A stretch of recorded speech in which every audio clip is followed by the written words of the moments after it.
Hello everyone, Earl Henderson, Primordial Defense. Thank you for watching. I have another Monday quarterback video for you. I'm going to play this video and talk about things that are going on. I better explain what's going on and talk about things that I think that are being done right and or done wrong. Here we go.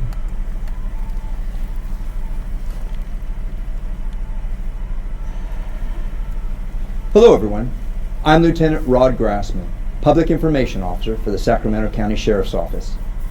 This critical incident community briefing is intended to provide you with information about an officer-involved shooting that occurred on the 3900 block of 41st Street in South Sacramento County. This occurred on Tuesday, October 18th, 2022 at approximately 11:27 a.m.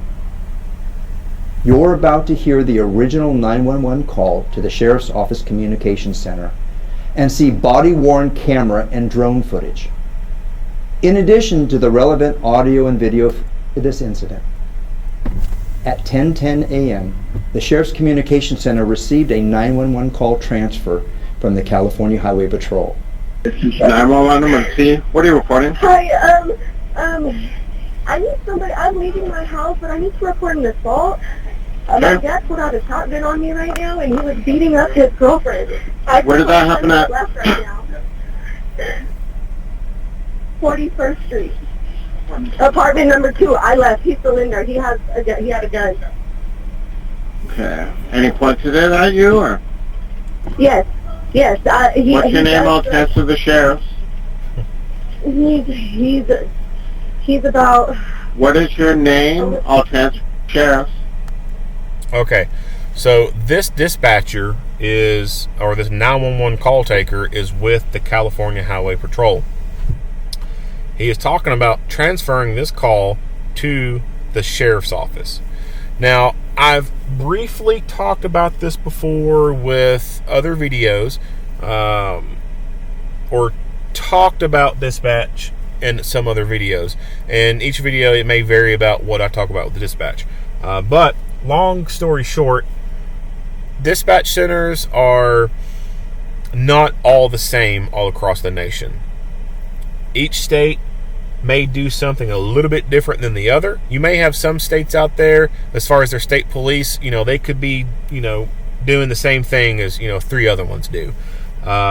Within one state, you may have your state police dispatch do one thing a certain way, and then you have your sheriff's office do things a certain way, and they use a different product. You may have your city police in one county do things a certain way, and they use a different product, or they use a product a different way. There's so many different variables in place, and some of those places I don't know how they operate because I've never seen it.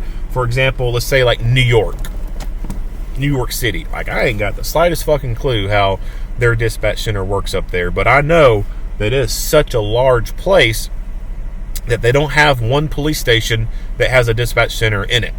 They got multiple police stations all across that city, and I suspect that also means they probably have multiple dispatch centers.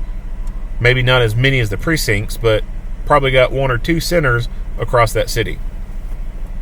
Same with like Los Angeles area, something like that. Then there's like small towns like that has 1 cop. They don't have a dispatch center. They can't afford it. And why would you have a dispatcher just for 1 cop, right? So for those really super small towns that have like 1 or 2 cops, they usually piggyback off a larger agency that is in their area. Usually a sheriff's office, or maybe a state police post that is within that area. Then you have some of those agencies that do have enough funding, and they can have their own dispatch center. So you could have a sheriff's office that has its own dispatch center. They receive 911 calls, they dispatch out, they might even send out the county fire departments as well. Or you go into some areas and the county sheriff is not that large, but the city police is large, they're larger, and they got better funding and just better applicants, and it's somewhat better managed. And so then they could be the ones that have their own dispatch center, And they could be the ones who not only dispatch their own city police, but also dispatch like county fire, or also on top of county fire, they do city fire, etc. So it could be different. And then you have in those areas each agency that has their own dispatch center.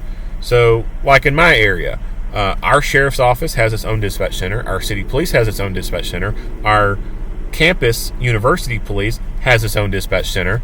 And then the ambulance company has its own dispatch center, which our ambulance service around here is ran by the hospital. It's not a government ran type of thing. But in some areas, the ambulance is a government ran type of thing. It's not a private entity. And then in some places, all those different entities are dispatched under one dispatch entity, a communication center that houses all those different entities within it. So it's a mixed bag when it comes to this kind of stuff. And it's not just dispatch stuff either. It's also law enforcement in general, like how law enforcement operate. Your state police does stuff one way, your sheriff does stuff one way, your city police does stuff one way. Sadly, there is no quote-unquote standardization on some things. Not a whole lot going on there. So when it comes to stuff like this, I think this is a bit of a failure to have a 911 call taker take a call and then end up having to transfer that call to another agency within, the call taker's area. But it really depends on which agency is the E911 center, and if they've got that funding to go for that and then receive the grants and everything for that. So it's like I said, it's all different. In my opinion, I think that the best thing that could be done is to have a communication center where all entities are in that building, so that your sheriff dispatcher is sitting next to the city police dispatcher, and they can share information face to face and it be instantaneous, versus having to pick up the phone, call, pick up the phone for the caller, receive their information, understand where they're at, blah blah blah, then figure out who it needs to go to, call those people, and then that person who's needing help has to repeat every freaking thing they just said to that first person they talked to. That is a waste of fucking time, in my opinion. But that's how it's done in some places. It's just picked up by separate entities, and it's not all under one roof, when in reality I think the best thing is to have it all under one roof. Now, with that being said, do you want all your eggs in one basket? No, you don't. So obviously there would need to be contingency sites in place in the event of a natural disaster or terrorist attack that takes out that communication center. You can have a backup site. I'm all for that. I'm all about for contingency plans and backup stuff. So, if like it started out that like the city or county had its own dispatch center, or they all independently had one, and then they came together to make a big center, they should still retain those smaller dispatch rooms in the event that emergency happens. Then they can go back to those smaller places and still continue operations without any hiccups. But for normal day-to-day stuff, I think they should all be together. Sort of like a fusion center, in a way. Anyway, moving on. And yourselves. Yeah. Stay on the line, please.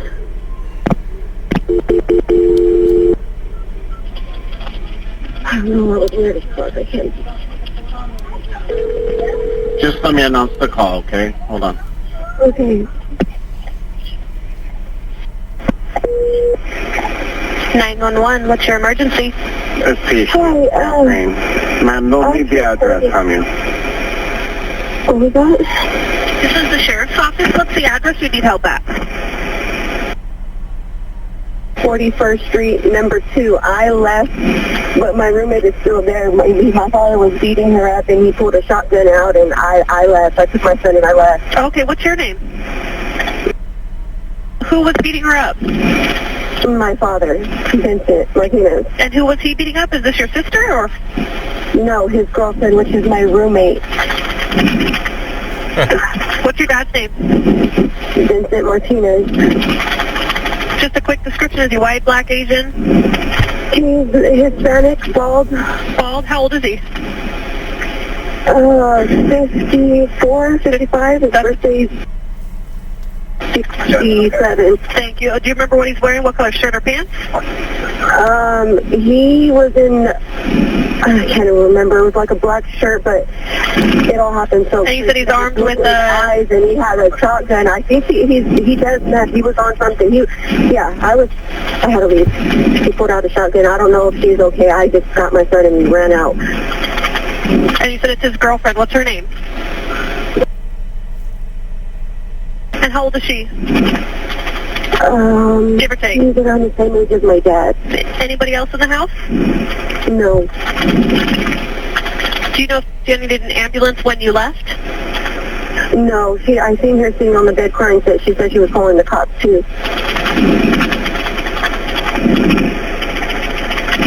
Did he threaten her with a gun from what you saw? Yeah, he threatened me too and my son. Hang on 1 second. I'm getting help started, but I got some more questions for you, okay? Okay. So just those two in the house. If he leaves, does he have a car or will he run on foot? No, he's on foot. How long ago did you get out of the house? Just a minute, or are you just outside right now? I left like 10 minutes ago.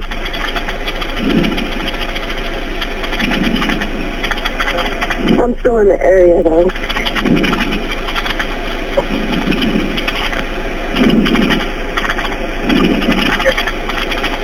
And how old is your kid? 3, sorry. That's okay.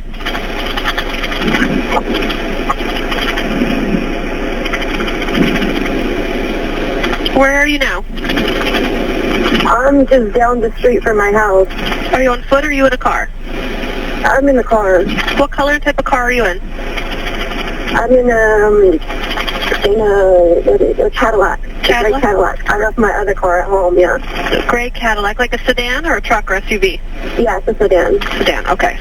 And are you down 41st or are you on 14th Avenue? Which one are you on? Right now I'm going down 14th. I was probably going to go to my mom's house. Do you have a safe spot you can pull over, stop for us, the officers to meet you? Well, I have my boyfriend who's driving. Okay. Are you able to pull over for us? Or do you feel, or how far away is Mom's house? Is the CV Circle? Okay. It's not too far. Do you know her address? Yeah, it's 39, oh, gosh.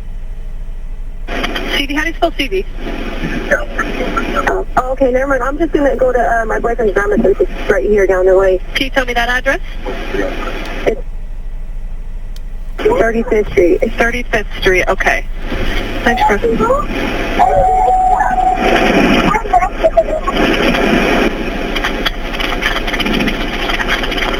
Hold on 1 second. Okay, you said only dad and his girlfriend there, right? Yeah.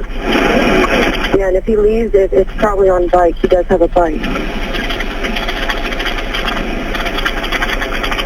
What do you say, bike, a motorcycle or bicycle? No. Okay, so at this point, she's asked a lot of questions, but we haven't heard her say anything on the radio or anything like that. So it's possible that during that muted 18 seconds that she could have been the one to get on the radio and tell the deputies where to go. That does happen in some places, like the person who answers that 911 call is also going to press a button on the console and talk on the radio and tell the police where to go and what's going on. Other places, they'll get this incoming 911 call and they can basically transfer the call to someone else within that center who would be doing the talking on the radio, and that person can listen in as what's going on, or look at the screen and see the CAD notes being updated, and then they can dispatch the deputies or city police, whatever, and get those people en route without having to stop asking questions. That way the 911 caller's able to ask questions and get stuff from the caller uninterrupted, and then someone else does the radio talking to the deputies and keeping track of where they're at, how many's going, etc. Regular bicycles. And you remember anything else about what he was wearing today? You said maybe a black shirt. Do you remember if he had shorts or pants? Maybe shorts and jean shorts on.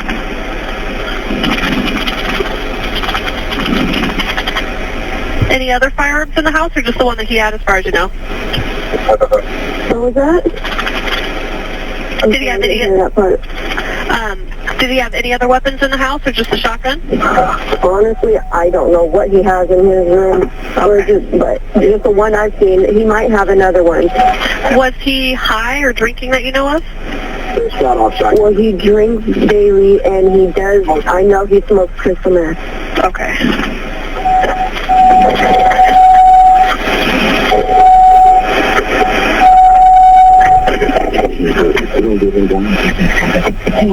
I don't want him there anymore. He can't be there. I can't live with him anymore. He's crazy. Do you have a phone number for your roommate? Yeah. Can you grab that for me? Yeah, just 1 second. It's...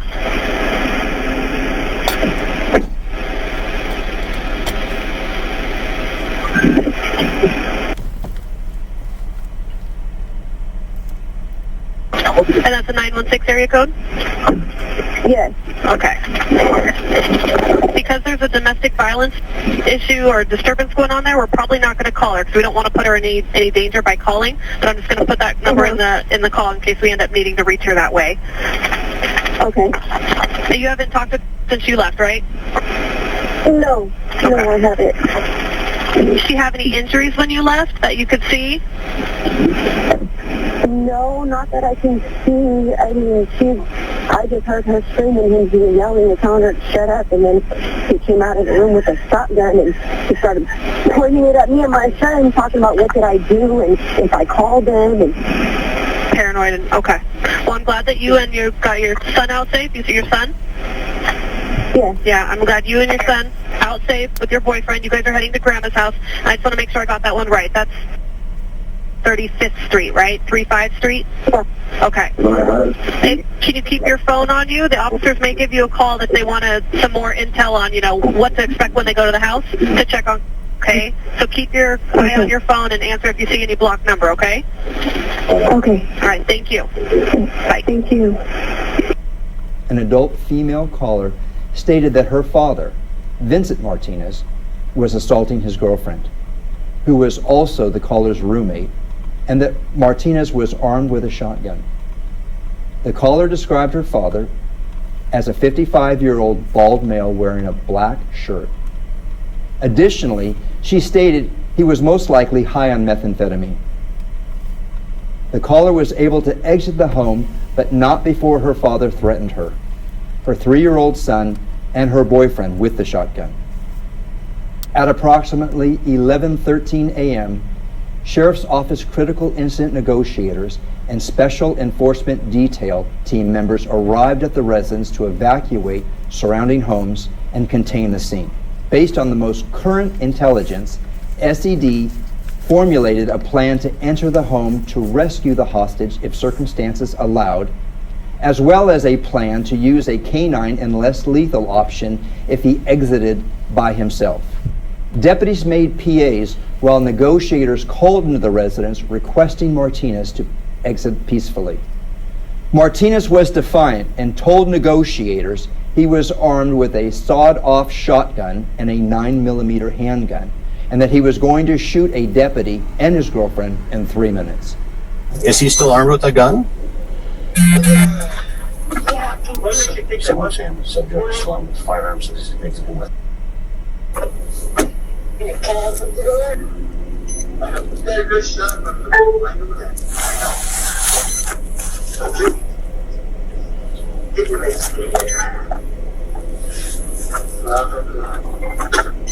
Named subject says he has a good shot from a window at an officer.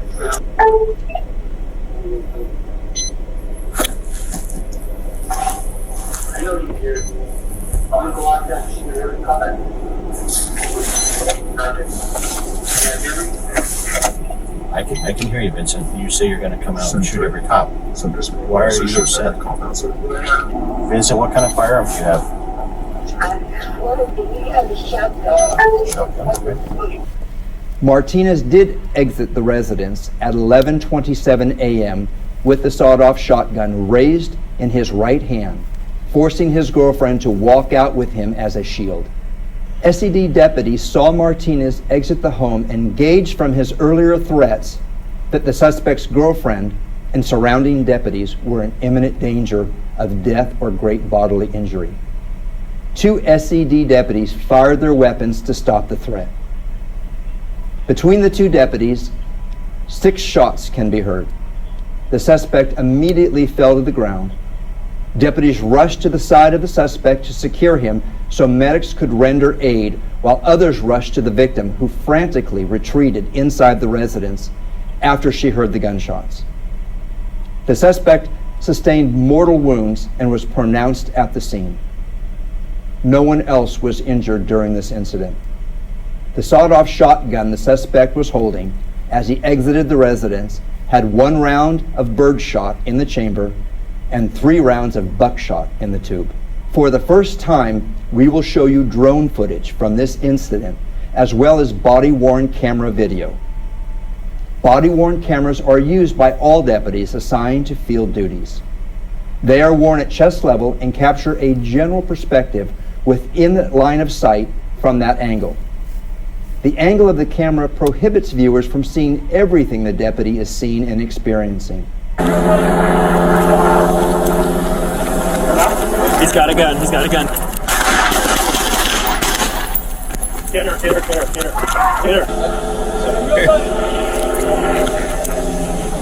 out. Get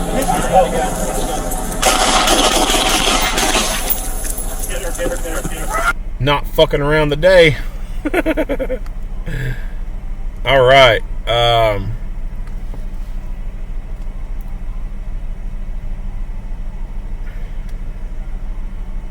The suspect in this incident is 55-year-old Vincent Martinez of Sacramento County. Martinez had been identified previously as a Barrio Franklin Boulevard Norteño and has a 37-year criminal history dating back to 1985. Shit. He was previously convicted of a plethora of domestic violence and weapons charges, in addition to multiple parole and probation violations. In 2007, Martinez was arrested, convicted, and sentenced to 2 years in prison for the possession of a controlled substance for sale. The 2 deputies who fired their weapons were both members of the Sheriff's Special Enforcement Detail team. The first deputy, who fired 1 round, is a 13-year veteran of law enforcement who has been employed by the Sheriff's Office since April of 2015.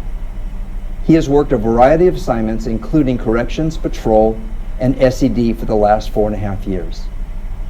The second deputy, who fired 5 shots, is a 7.5-year veteran of law enforcement and has been with the Sacramento County Sheriff's Office since February of 2015. He has also previously worked corrections, patrol, and joined the SED team in June of 2021. The investigation into the incident will be conducted by the Sheriff's Homicide Bureau and Professional Standards Division, which is standard practice for any officer-involved shooting that occurs in the Sheriff's Office jurisdiction. Independent review of the officer-involved shooting will be conducted by the Sacramento County District Attorney's Office and the Inspector General. We hope this video provided you some insight into the complexities of policing. All right, so let's go back into the pew pew pew. First, let's look at this shotgun. Man, this thing is fucked up looking. I don't know, like, this is an obvious sign to me that people just don't know what the fuck they're doing when they prefer to take a shotgun and neuter it like this. This is horrible. Like, you do not want to do this to a shotgun. Like, there is no benefit to a sawed-off shotgun. You're neutering that long rifle. You take the stock off like that, you lose the ability to shoulder it and help stabilize the overall system to make it more accurate. When you cut the barrel down, you reduce the ability to send accurate payload to the target. You're really hurting yourself when you saw the barrel and shotgun. I'm sorry, barrel. I can't talk. Saw the barrel and the stock down on the shotgun. They said he had a round of birdshot in the breech, and the other rounds in the tube were buckshot. So I don't know anything about this guy other than what had been mentioned about him having prior criminal history. But I'd say he probably, he probably doesn't nerd out like a lot of gun guys do and studies ballistics and, looks at, barrel length with this particular brand of buckshot versus this particular brand of buckshot. You can take buckshot and have 3 different manufacturers and get 3 different results out of the same barrel. There are some shotguns that, people have put enough rounds through, enough different things, and they say, with this, the best thing to get is XYZ. Right? So I highly doubt he's nerded out like that. I would say that he probably didn't know the difference of the shells that he got. He probably got a mix match of different ones. Because you do not want to take birdshot and use it on people.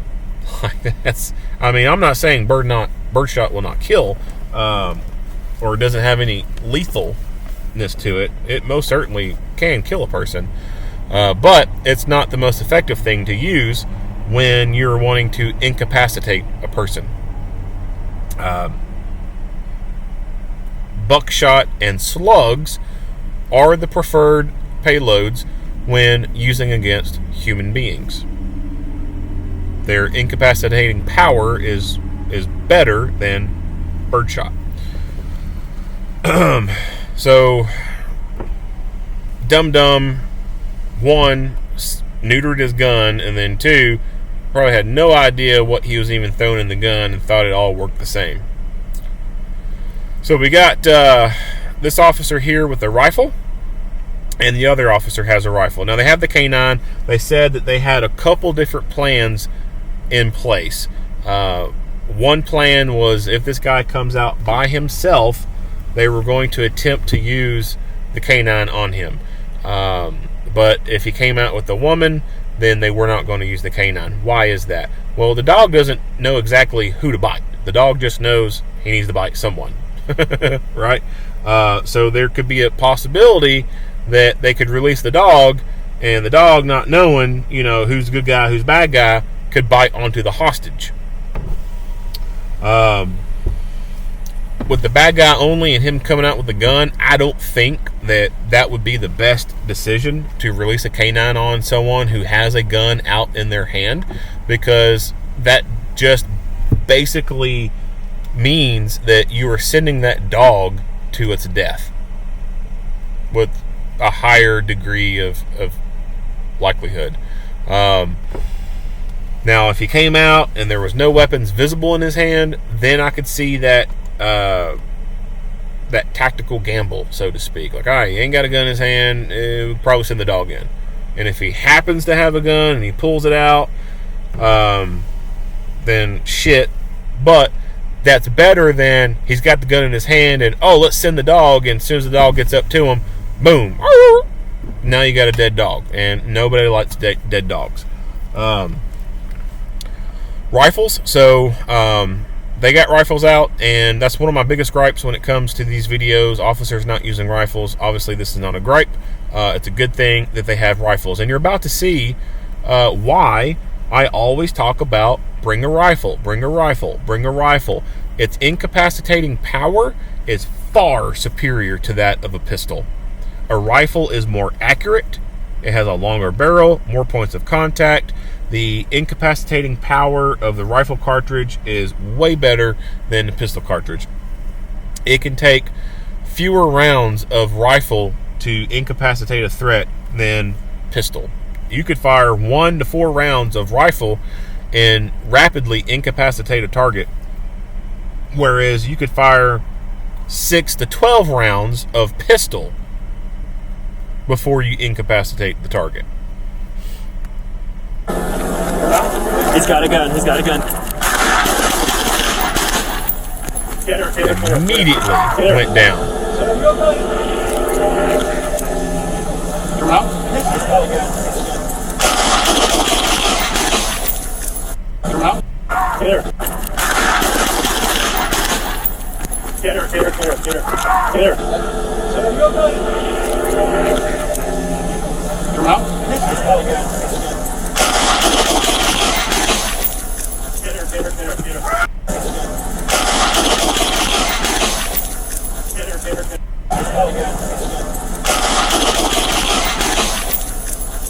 It sounds like they hit the fucking tire on the bike because you can hear a psst sound.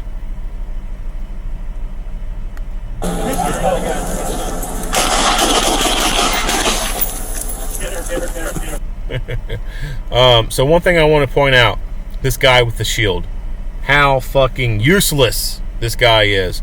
I'm no longer really a fan of shields.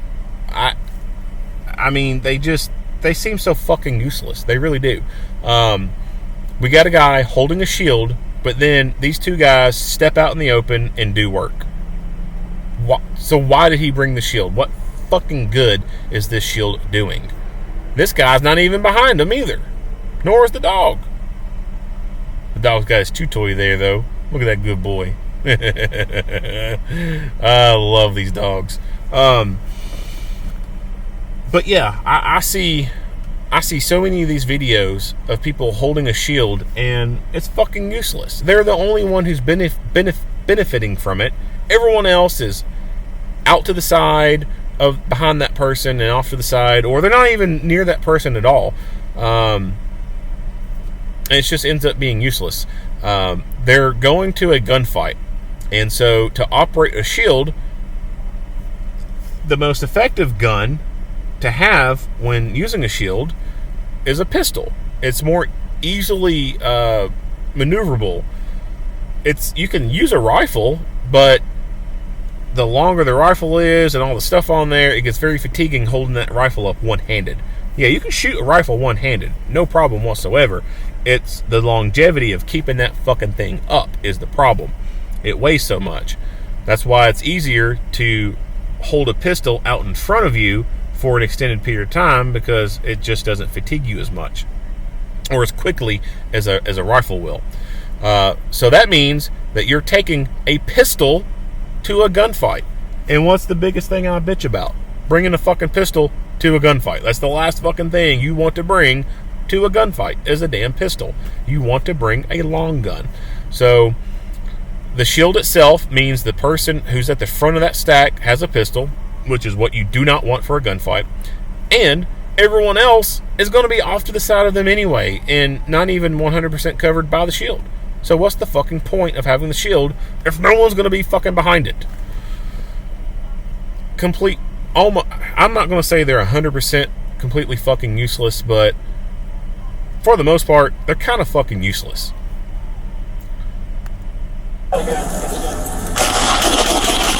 Alright, doing work. Notice how quickly he drops. Come out.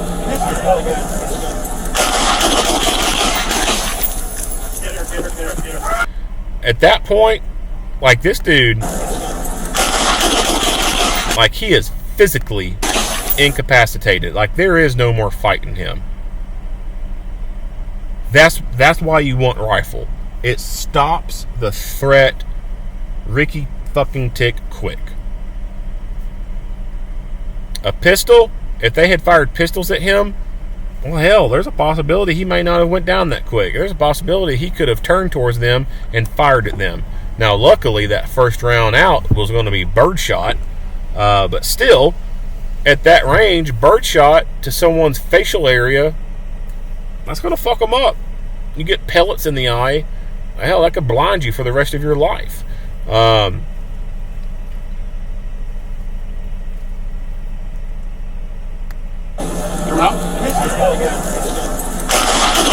Notice the silencer. So,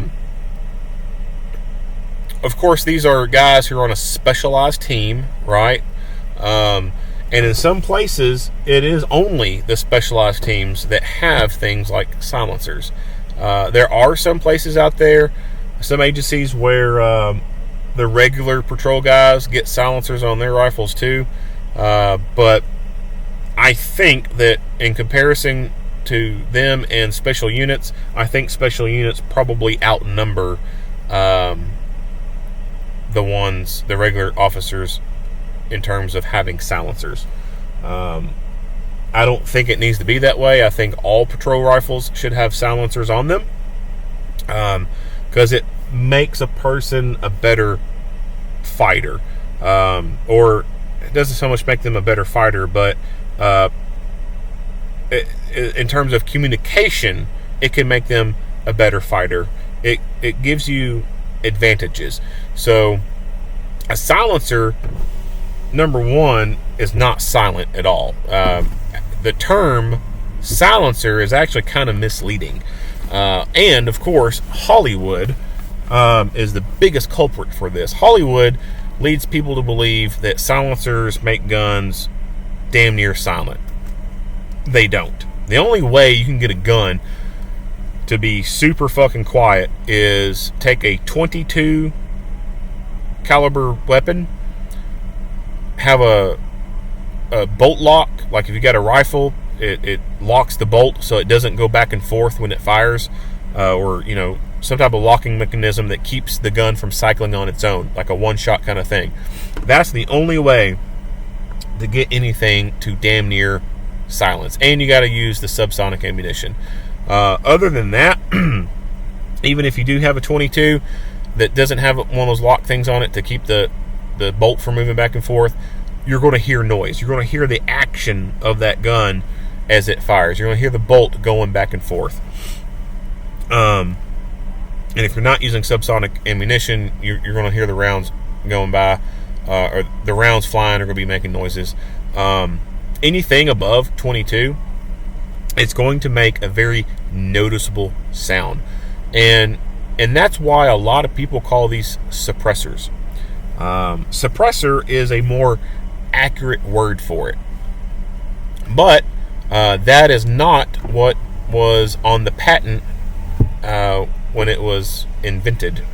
And that is, because of that is not on any ATF paperwork. Everything on the paperwork denotes it as being a silencer. But as I said, it doesn't really silence anything. It just suppresses the noise.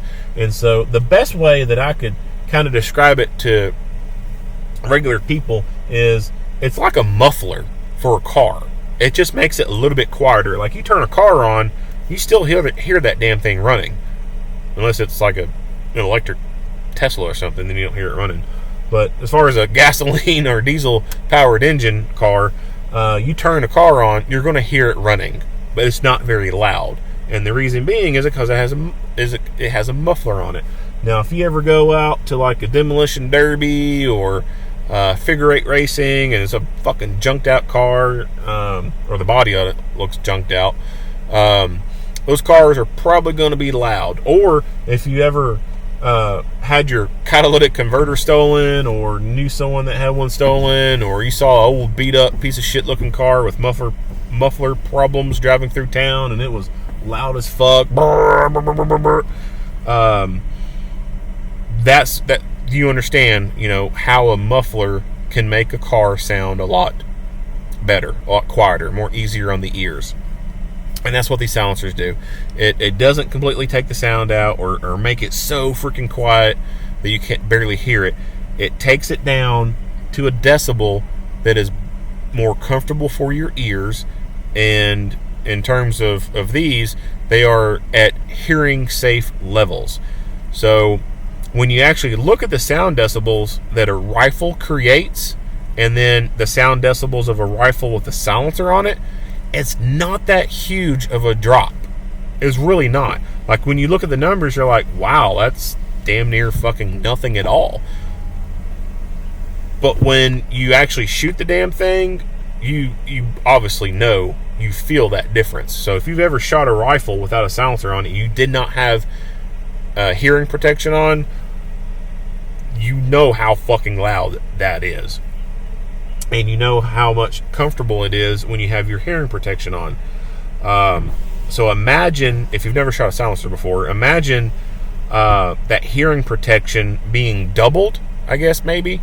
And that's what the rifle sounds like, or is going to be like, when you shoot it with a suppressor. It just makes it to where your freaking ears don't ring forever. It still makes a loud noise. You're going to know a gun's firing. And when it comes to smaller caliber stuff, again, it still makes a loud noise. You know something's going off. When it comes to pistol caliber stuff, I kind of think that they sound like paintball guns, or sound like a nail gun. Like, you ever, have roofers come to your house, or your neighbor's got roofers and they're using a nail gun to put all the shingles on. It kind of has that kind of sound to it. Sounds like a pneumatic kind of gun. It's still loud, right? Like you fire a paintball gun off, like, it makes a very noticeable sound. You're going to hear it some distance away, but it's not so loud that it makes your ears ring. So that's the benefit of silencers. One, it saves your hearing in the short term, but also saves it for the long term as well. When you have repetitive noises that are at the decibels that guns are at when they're unsilenced, it can cause hearing damage and hearing loss. So your hearing loss can be immediate in the form of tinnitus. You get ringing in the ears when loud gunfire or loud noises go off like that. And it can dissipate. You can still hear stuff going on, but like, if you've ever had ringing in the ears, like, one, it fucking sucks because it makes things difficult to hear. But in the long term, it keeps you from having degraded hearing over time. Now, there's going to be a natural degradation with hearing anyway as you get older. And this is evident by certain sounds that younger people can hear, but older people cannot. I forget what the kilohertz is, but there's a certain tone that you can play, and most young kids and teenagers are going to hear it. But adults, a lot of adults will not hear it, because over time, your hearing just degrades, right? Like, it's just a natural thing. Like, it ages, just like the rest of your body does. When you start having loud ass fucking noises, you wear headphones and play music way too loud, like I did when I was younger. When you shoot guns without hearing protection, like I used to do sometimes. When you're around fucking explosions, like I did sometimes. That stuff over time degrades your hearing. And it sucks when someone's talking to you and you can't understand what the fuck they're saying, and they're literally only 6 feet away from you. Like, it sucks going, huh? What? No, hold on. Say that one more time. No, wait, hold on. One more time. I still couldn't hear you. One more time. Like, that fucking sucks. It really does. So silencers help prevent that from happening. And that's good for long term. Now, for short term, right there in the moment, you're able to effectively communicate with other people right then and there, even while you're shooting. Like, someone can be shooting, you can be shouting over to them, hey, push left, or ceasefire, or cover, moving, whatever. And because everyone's shooting suppressed, people are going to be able to hear that talking a lot better. Whereas if you have a bunch of people firing unsuppressed weapons, it's so fucking loud you may not hear someone saying something. And so, generally speaking, those who can shoot, move, and communicate are the ones who are victorious in fights. So it helps out with communication, and it helps saving you from having to ask someone 5 fucking times what they said. And it prevents you from having random ass tinnitus. Like, I'll be laying in bed not doing anything, and I'll just hear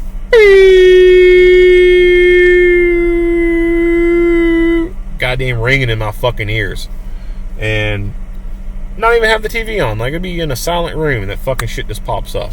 Like, the most annoying fucking shit ever.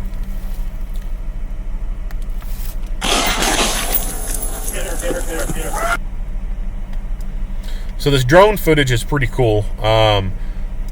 Starting to see slowly some of this footage make it out to the public more and more, and the quality on that video. I mean, the suspect in this incident is 55-year-old Vincent Martinez of. Great, god damn it! The suspect in this, that's pretty damn good clarity. Drones are pretty cool. They offer some advantages. You can, I've seen videos where they've taken the thing and they breached the door, and then they sent the drone in to go fly around inside the house and do a little recon inside before anybody ever stepped foot inside. That's cool as shit. Axon, the company that builds tasers, they've got a drone that they've got tasers attached to.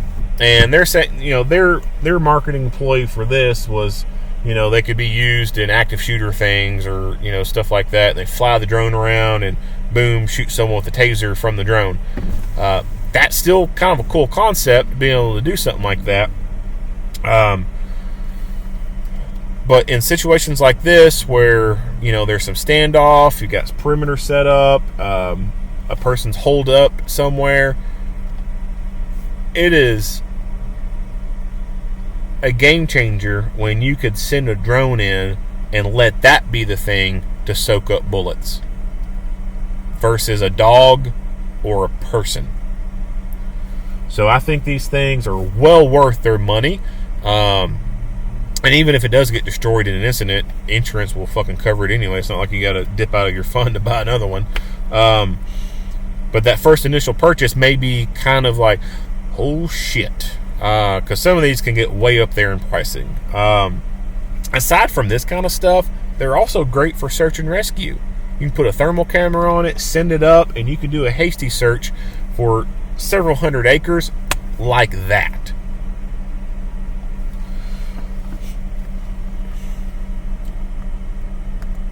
This incident is 55-year-old Vincent Martinez of Sacramento County.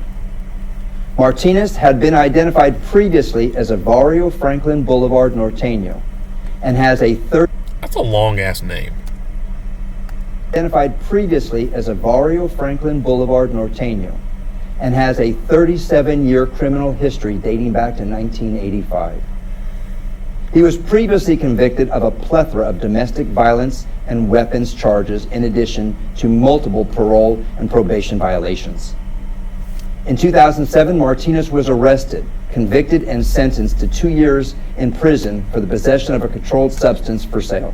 The two deputies who fired their weapons were both members of the Sheriff's Special Enforcement Detail Team. Okay, so this dude had a very long criminal record, and that is not uncommon when it comes to shitheads like that. I'm going to do a screenshot of him. It's unfortunate that time after time there are violent offenders like this who make it a lifestyle. to commit crime. Like, that is what they're known for.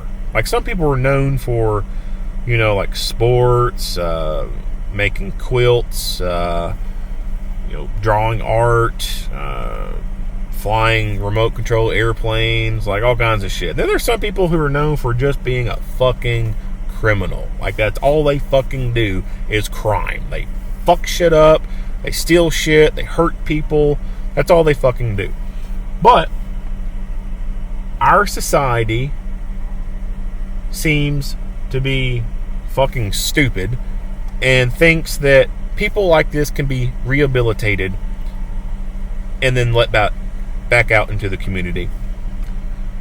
When there is a vicious dog on the loose and it bites a kid or bites a person, whoever, generally one of two things is going to happen to that dog depending on the jurisdiction that it's in. One, the court may order that dog is to be kenneled forever. Like, it has to stay in a kennel at all times. You can't put it on a leash. You can't take it to a fucking park. You can't walk it down the road. Nothing. It has to stay in a kennel or a very enclosed area for the rest of its life. Like, you essentially would have to build a fence in your backyard and have a kennel within that fence if you wanted to keep that vicious dog after it bit someone. The second option is the court may order that vicious dog to be destroyed. They may say, this is a vicious dog, it needs to be euthanized for the protection of the people. And in most places that you go to, that's those two options are acceptable to people. Because they know a vicious dog cannot be rehabilitated. You can't take Cujo and put him in the fucking dog pound and say, all right, Cujo, we're going to put you in the dog pound for 12 months.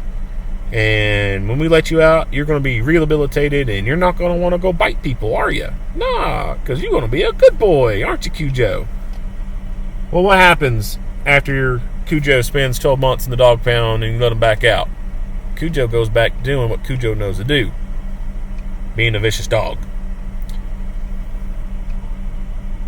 People are no different.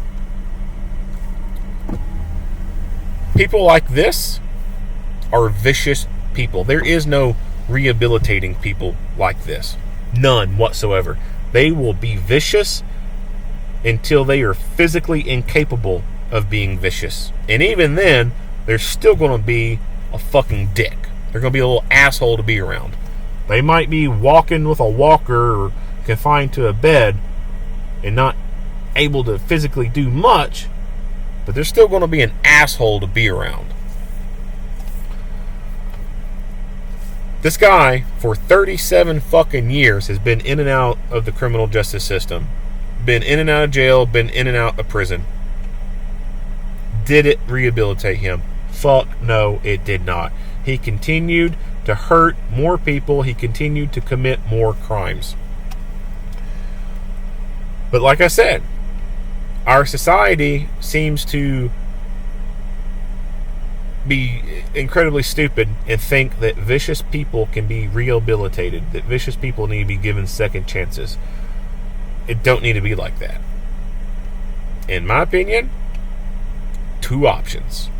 And that's it. Now, going with one option is going to be very hard for a lot of people. They might not be able to get behind the destroying part. But the locking up thing, I firmly 100% believe that very violent offenders, and not even just very violent, like violent offenders, need to be locked away for long periods of time. Long periods of time. There needs to be mandatory minimum sentencing. For example, if you shoot someone and they live, then you should spend probably a little bit below what you would get if you actually caused the person to die or get the same amount of time that you would have got if the person died, because you did make that attempt to kill them. It's just that you sucked at your job and failed, and they lived. So, and there's a lot of people out there that the only reason they don't have a murder charge tacked on to them is because there is a really damn good doctor or a damn good paramedic who prevented that person from dying.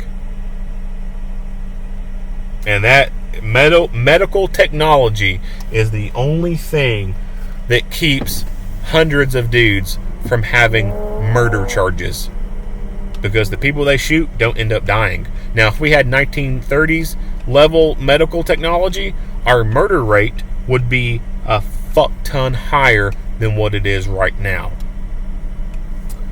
So, those people who shoot people, but the people don't die, those people need to be put away for a very, very long time. A long time. People who rob other people, armed robbery, they need to be put away for a long time. Rapists, child molesters, a long, long time. Minimum mandatory sentencing, and not a day less. If you get 10 years for armed robbery, then you should do exactly 10 years, not a day less. You should not be able to get time served for credit, like you were in jail for a year while this whole process took place. That should not be counted as your time being locked up. You should not get good behavior for credit for good behavior and have your time knocked off. You should not be able to go work in the prison kitchen and have some time knocked off your sentence. You should not be able to go to a GED class or a substance abuse program class or some other class and have time reduced from your sentence. Like, that's bullshit. Like, what the fuck else do these people in prison have to do? Like, they gotta manage their schedule very carefully to go take a class. They ain't got shit else to do. All they gotta do is show up.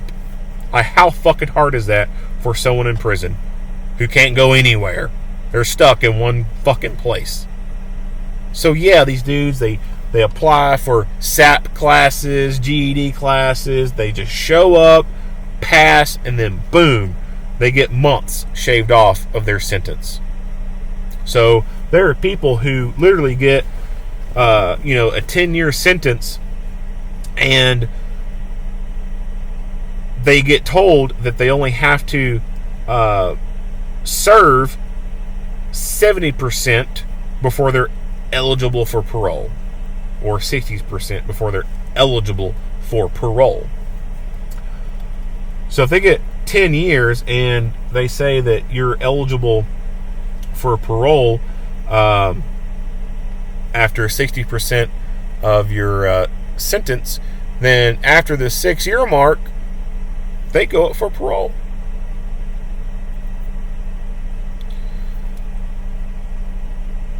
And even if they fail at getting paroled, in the meantime, while they've taken substance abuse classes, GED, these other classes that are out there, working in the kitchen, being the janitor, whatever, they get time shaved off their sentence. So even if they fail to get paroled, they still don't have to do the 10 fucking years because they did enough stuff to have some time shaved off. Why do we reward violent offenders like that? Why do we coddle and pander to them? We should not be doing that. If you're a violent offender, you need to be locked away for a very long time. Unfortunately, within the criminal justice system in this country, we have a lot of stupid people and a lot of stupid policies in place and initiatives. The left wants more of that stuff to go on. The left doesn't even want jails. The left believes in treatment instead of confinement.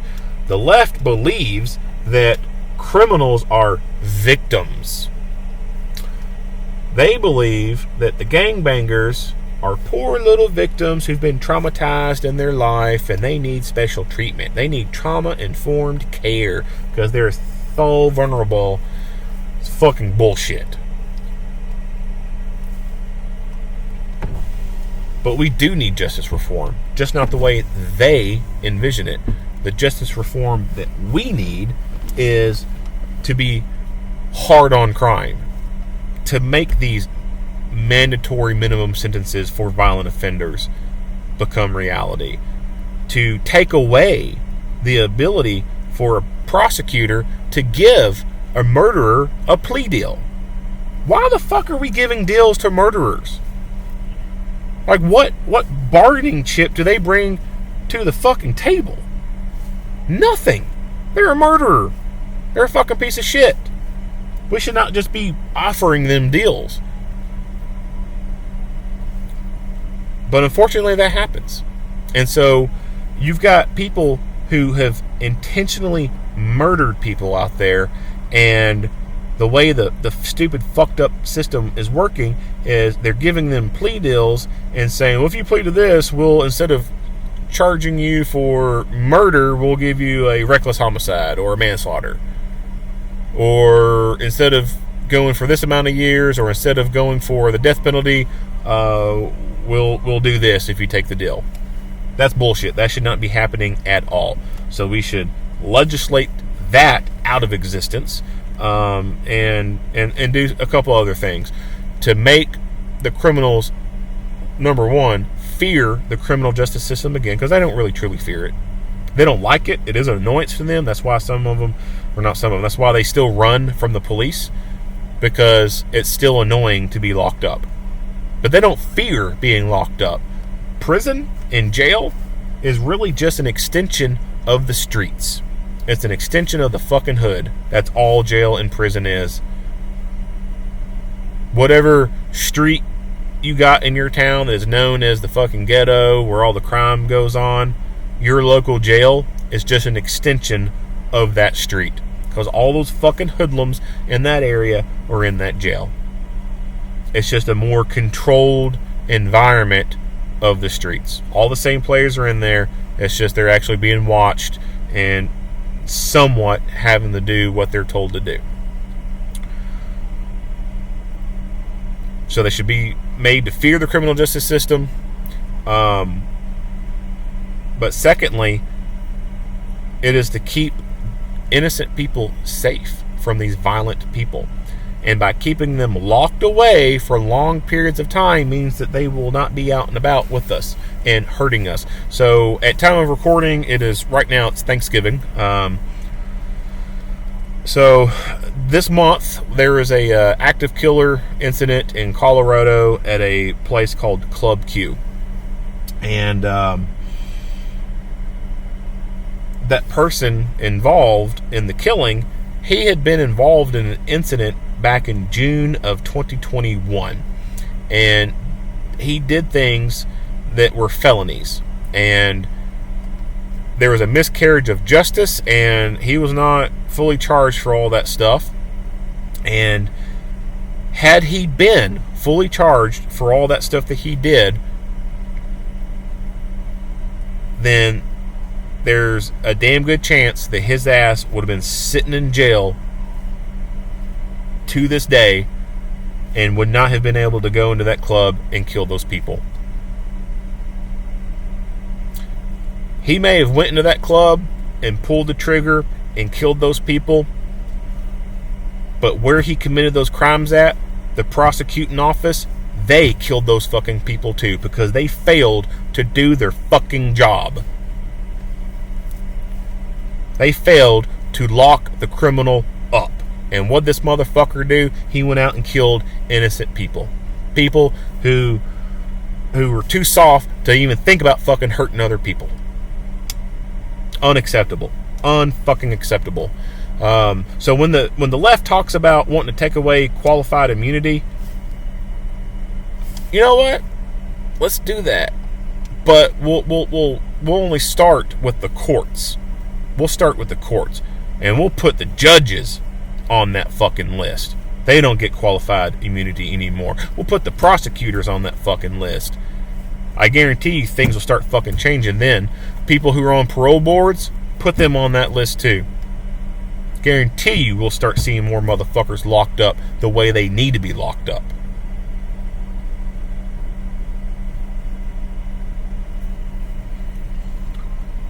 It's unfortunate that in order for us to get harder on crime, more people have to die.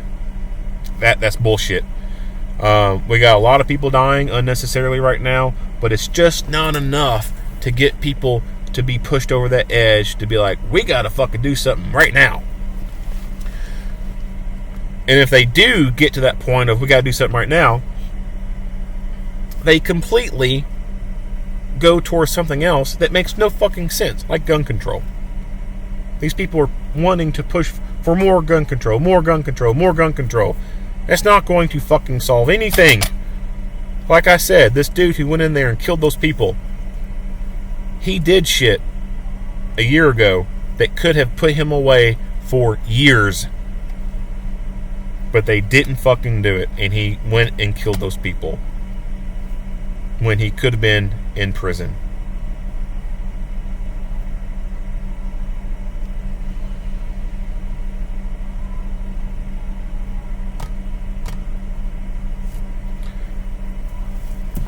I could rant and rant more on this stuff, but I'm going to leave it at that. If you like what you hear and see, go ahead and give me a like and a share. If you have not already, hit that subscribe button and stay tuned for more Monday quarterback videos. Earl Henderson, Primordial Defense. Thank you for watching.